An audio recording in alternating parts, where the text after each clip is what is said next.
कल्पना कीजिए, आप पहाड़ों में घूम रहे हैं और अचानक चट्टान में इंसानी पैरों जैसे निशान दिखते हैं, लेकिन वो चट्टान तो करोड़ों साल पुरानी है।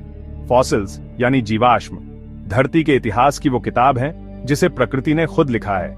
ये हमें बताते हैं कि लाखों करोड़ों साल पहले कौन से जीव थे, जीवन कैसे बदला और हमारी दुनिया कैसी थी। लेकिन कुछ जीवाश्म ऐसे मिले हैं जिन्होंने वैज्ञानिकों को भी चौंका दिया। ये खोजें हमारी समझ, टाइमलाइन और इतिहास को चुनौती देती हैं।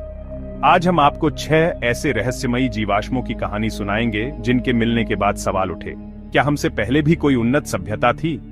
क्या इतिहास में कुछ छिपा है? इन कहानियों में है थ्रिल, सच्चाई और वो सब कुछ जो आपको सोचने पर मजबूर कर देगा। हम इन जीवाश्मों के पीछे की वैज्ञानिक थ्योरीज और वैकल्पिक विचार भी जानेंगे। तो चलिए इस रहस्यमयी यात्रा की शुरुआत करते हैं और जानते हैं इतिहास के उन चुप रहस्यों के बारे में जो पत्थर की शक्ल में आज भी जिंदा हैं।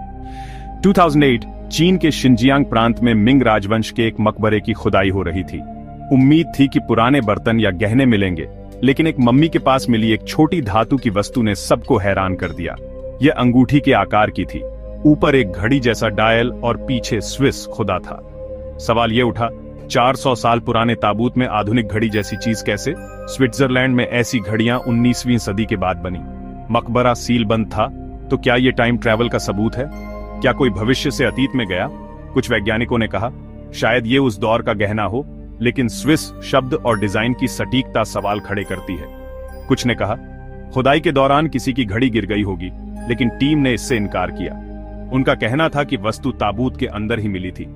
इस खोज ने टाइम ट्रैवल, प्राचीन तकनीक और एलियन सभ्यता जैसी थ्योरीज को जन्म दिया। क्या प्राचीन सभ्यता हमारी सोच से ज्यादा उन्नत थी, या इतिहास में कुछ ऐसा है जो छुपा हुआ है? यह रहस्य आज भी अनसुलझा है। एक छोटी सी घड़ी जो समय, तकनीक और इतिहास की सीमाओं को चुनौती देती है। 1901 ग्रीस के एंटिकिथेरा द्वीप के पास समुद्र में एक प्राचीन रोमन जहाज का मलबा मिला। उसमें से निकली एक जंग लगी कांसे की वस्तु, जिसे बाद में एंटिकिथेरा मैकेनिज्म नाम दिया गया।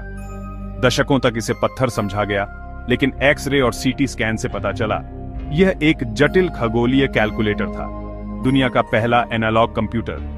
इसमें 30 से ज्यादा कांसे के गियर थे जो ग्रहों की स्थिति, सूर्य चंद्र ग्रहण और ओलंपिक खेलों के चक्र की गणना कर सकते थे।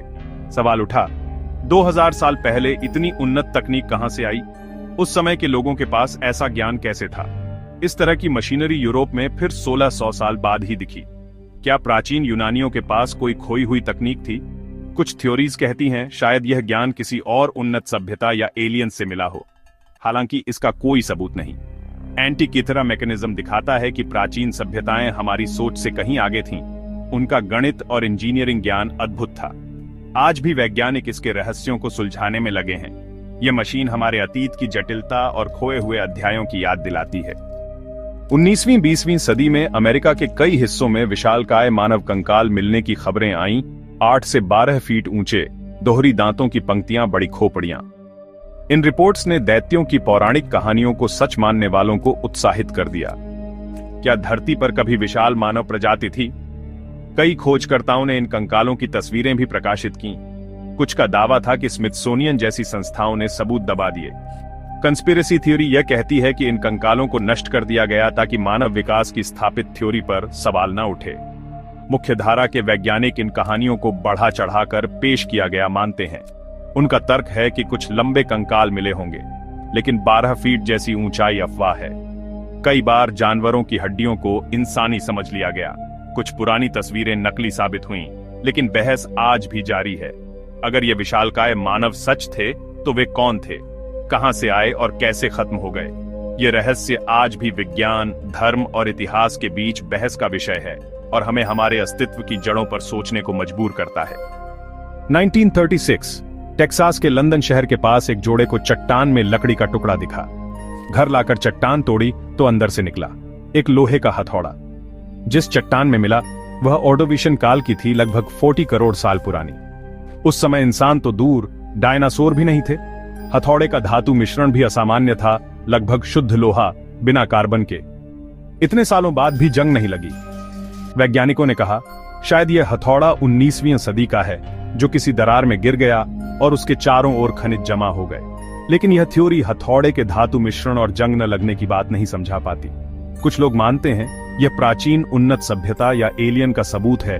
ऊ पार्ट्स का सबसे चर्चित उदाहरण आज यह हथौड़ा क्रिएशनिस्ट म्यूजियम में रखा है। मुख्यधारा के वैज्ञानिक इसे भूवैज्ञानिक विसंगति मानते हैं। सच जो भी हो, यह हथौड़ा समय, सभ्यता और इतिहास की सीमाओं को चुनौती देता है और हमें सोचने पर मजबूर करता है।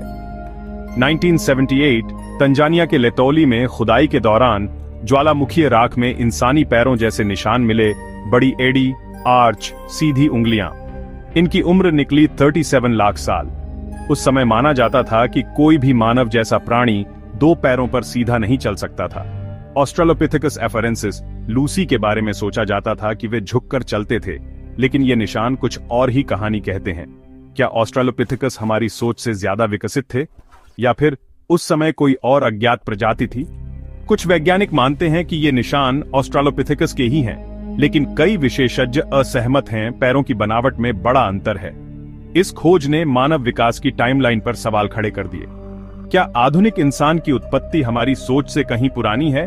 लेटोली के पदचिन्ह आज भी सबसे विवादास्पद और महत्वपूर्ण सबूतों में हैं, समय में जमे हुए एक स्नैपशॉट की तरह।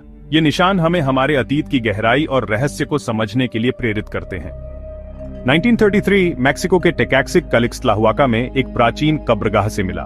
मिट्टी का छोटा सिर जिसकी बनावट बिल्कुल रोमन मूर्ति जैसी थी। यह सिर स्थानीय कलाकृतियों से अलग था और रोमन साम्राज्य की कला से मेल खाता था। सवाल उठा, रोमन सिर अमेरिका की प्राचीन कब्र में कैसे?